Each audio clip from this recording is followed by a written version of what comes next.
Good afternoon, Pottinger's class. Good afternoon. Today we finished 1.5 multiplying decimals by powers of 10. Can you multiply decimals by powers of 10? Yes. There are two, good job by the way, there are two really important things that we need to review because we've already had these words, base and exponent. A base and an exponent, we call them when they're put together a power, right? Yes. In the power, 10 exponent 2, what is the base?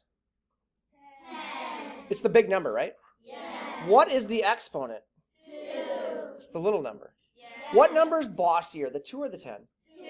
2. The exponent always bosses the base, right? Yes. So the 2 is telling the base to multiply itself how many times? 2. So 10 times 10, right? Yes. But the exponent also tells you how many zeros are in that power of 10 if we're going to solve it, right? Yes. So let's say I'm going to say, hey guys, what is 10 to the power of 3 if you solve it? You guys would say, well, it's 10 times 10 times 10, which is 1,000, yes? Yes. But you can actually easily just look at the exponent and say, there are 3 zeros in my final answer if I solve it. Therefore, the final answer is going to be my 1 with the 3 zeros, which is what?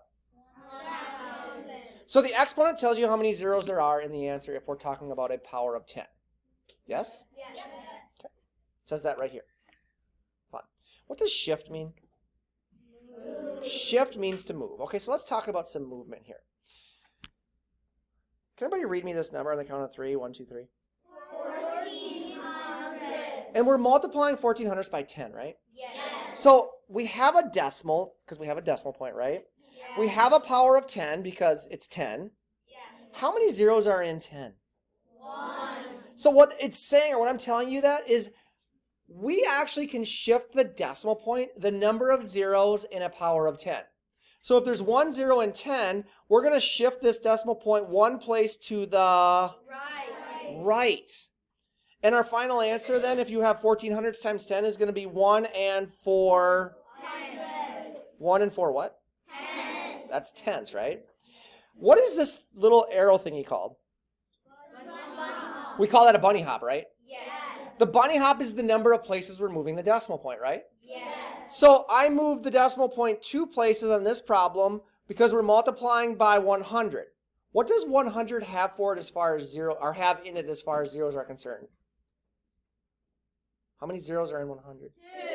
2. So we bunny hop 2 places to the right, right? Yes. How many places would I bunny hop if I had 10 to the power of 4? 4 places. 4, because remember we said this tells you how many zeros are in the final answer, yes? Yes. The exponent tells you. So we did 4 bunny hops. Why is there 2 blank spaces here, though? Because when we bunny hopped, we had no more numbers, right? Yes. What would I fill in on these blank spaces here? 0. Place value holders, which is going to be 0, yes? Yes. Okay. Last thing. When multiplying by a power of 10, which way do we move the decimal? Right. Which way?